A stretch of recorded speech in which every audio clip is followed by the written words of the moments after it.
ça va vous manquer le plastique quand même? Oui, pour le poisson surtout, hein, quand il va monter sur le bus. Ouais. Parce que le bus ne va pas accepter, hein, parce qu'avec ce panier-là, il y a de l'eau qui sort. Hein. Les sachets en plastique sont devenus essentiels pour les poissonniers et bouchers du marché de Mapuru à Paraíta. Pratique pour le transport. Savoir que ces contenants seront interdits à compter du 1er janvier, cela leur paraît tout simplement impensable. C'est utile. On ne pourra pas utiliser un bout de papier pour mettre le poisson. Même pas une seconde, le poisson va tomber. Il n'y a pas d'autre solution, il faut le plastique. Vous souhaiteriez qu'on fasse une dérogation pour vous? Oui.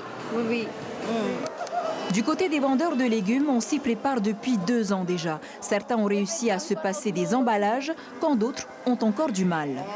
On s'est préparé, on a acheté déjà en papier, mais certains produits on peut mettre dans le papier, mais d'autres, comme c'est humide, on ne peut pas mettre dans le papier. On sera obligé de mettre dans des plastiques. Si l'objectif du gouvernement est de réduire l'usage du plastique, l'interdiction totale n'est pas encore pour demain. Dans les magasins, de nombreux produits frais arrivent sous emballage et les commerçants ont encore quelques libertés. Le plastique n'est pas totalement interdit. Le commerçant pourra emballer les aliments, c'est normal.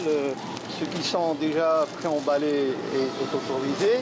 Par contre, quand vous allez vous servir, il faut que le commerçant mette à disposition des sacs en papier ou en tissu ou en fibre végétale, tout ce que vous voulez, mais aucune trace de plastique.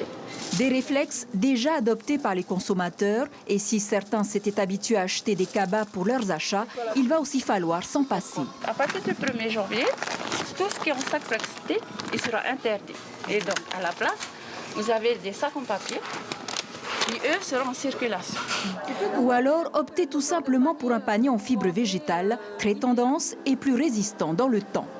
Ce que nos clients habituellement nous demandent, des paniers comme ceci, c'est pour mettre les fruits, légumes, ainsi le poisson et tout ça. Parce que maintenant, le plastique commence à se faire rare. Et c'est tant mieux pour le marché du panier en pleine expansion. Les Polynésiens, eux, s'adaptent plutôt bien. L'information en continu sur Polynésie la première, Internet et réseaux sociaux.